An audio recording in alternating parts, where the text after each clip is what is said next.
চলে আসলাম Dhaka Bashundhara city shopping মলে। আর আজকে ট্রাই করব এখানকার ফুড কোর্টে চিকেন ফ্রাই এবং ফ্রাইড রাইসের একটি কম্বো। এই খাবারের টেস্ট কেমন, প্রাইস কত, এভরিথিং আপনাদের সাথে শেয়ার করব। তাহলে চলেন সময় ওয়েস্ট না করে ভিডিওটি শুরু করা যায়। হঠাৎ করে পার্সোনাল একটা কাজে ঢাকায় আসার প্রয়োজন পড়ায় বাইকটা নিয়ে চলে আসলাম ঢাকায়। যেহেতু বসুন্ধরার পাশেই আমরা স্টে করব, তাই ফার্স্টে বসুন্ধরাতে কিছু কেনাকাটার জন্য চলে আসলাম। টুকিটাকি কেনাকাটা ছিল, কিন্তু সেটা কমপ্লিট করতে আমাদের অলমোস্ট 3টা বেজে গিয়েছে। তাই ডিসাইড করলাম যে এখান থেকেই দুপুরের খাবারটা সেরেই আমরা বের হব। তাই আমরা চলে আসলাম বসুন্ধরা সিটির টপ ফ্লোরে, যেখানে রয়েছে ফুড কোর্ট। আর এখানে কিন্তু তুলনামূলক অনেক কম প্রাইসেই খাবার পাওয়া যায় যদি আপনারা বসুন্ধরা সিটি শপিং মলের সাথে কম্পেয়ার করেন। এখানে খাওয়ার জন্য অনেকগুলো অপশনই আপনারা অ্যাভেলেবেল পেয়ে যাবেন, যার মধ্যে ইন্ডিয়ান চাইনিজের পরিমাণই বেশি। এর মধ্যে থেকে আমরা যেখান থেকে খাবার অর্ডার করেছিলাম সেটার নাম ছিল ফ্রাইড হাট। আর এই হচ্ছে ফ্রাইড হাটের মেনু কার্ড। মেনু কার্ডের মধ্যে অনেকগুলো অফার থাকলেও এর মধ্যে থেকে আমরা অর্ডার করেছিলাম 290 টাকার এই কম্বোটা। অর্ডার দেওয়ার সাথে সাথেই চলে আসলো আমাদের টেবিলে এই খাবারটি। এখানে কিন্তু আমি আগেও খাবার ট্রাই করেছি, তখন তুলনামূলক আরো কম প্রাইসে ছিল। এর মধ্যে ছিল বড় সাইজের একটি চিকেন ফ্রাই, যেটা দেখতেই পাচ্ছেন তুলনামূলক সাইজটা বড় ছিল। তারপরে ছিল ভেজিটেবল, এর সাথে ছিল ফ্রাইড রাইস, রাইসের কোয়ান্টিটি দেখতেই পাচ্ছেন, সাথে ছিল সালাদ এবং একটা কোক।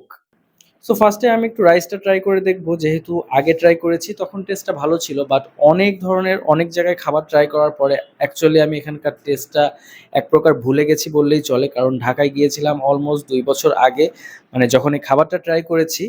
সো এখন একটু ট্রাই করে দেখি যে 290 টাকা হিসাবে কি আসলে টেস্টটা ঠিক আছে কি নেই। কারণ তুলনামূলক কিন্তু ফ্রাইড রাইসটা আমার কাছে মনে হয়েছে প্রাইস একটু বেশি। বাট খাবারটা যখন ট্রাই করলাম, ট্রাই করার পরে দেখলাম যে রেগুলার যেগুলো 190 বা হচ্ছে 150 টাকার মধ্যে যে ফ্রাইড রাইস থাকে, তার থেকে এই ফ্রাইড রাইসের টেস্টটা অনেকটাই বেশি ছিল। ইভেনের আরেকটা কারণ হতে পারে যে এখানে কিন্তু প্রচুর ভিড়। আর যখনই এখানে যাবেন অলমোস্ট আপনার সিট পাওয়াটা টাফ। এখানে অনেকগুলো শপ থাকা সত্ত্বেও এই শপটাতে দেখলাম যে তুলনামূলক অনেক বেশি ভিড়ই ছিল। খাবারের টেস্টটা যদি অ্যাকচুয়ালি ভালো না হয় তাহলে কিন্তু কাস্টমার রিপিট হওয়াটা আসলে অনেক টাফ। এবারে ট্রাই করব এখানকার চিকেন ফ্রাইটা। চিকেন ফ্রাইটা কিন্তু অনেক বড় ছিল তুলনামূলক। ফ্রাইড রাইসের পাশে রাখা থাকলে দেখতেই পাচ্ছেন অলমোস্ট রাইসের সমান ছিল এটার সাইজ। বাট অ্যাকচুয়ালি ভেতরে চিকেনটা কত বড় সেটাই হচ্ছে ফ্যাক্ট, কারণ এর থেকে ছোট সাইজেরও বেশ কিছু চিকেন আমি দেখছি। এটা কিন্তু 290 টাকায় 1 পিস, আর আরেকটা ছিল 280 টাকায় 2 পিস, বাট সেটা অনেকটা ছোট সাইজের। তুলনামূলক এটা বড় সাইজের ছিল এবং এখানে চিকেনের পরিমাণও বেশি ছিল। শপটার নাম ছিল ফ্রাইড হাট।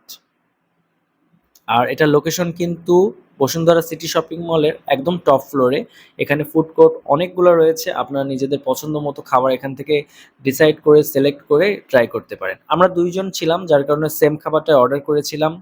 সো এই ছিল আজকের ভিডিওটি যদি ভালো লেগে থাকে অবশ্যই একটি লাইক এবং ফলো করে সাপোর্ট করবেন। ধন্যবাদ সবাইকে।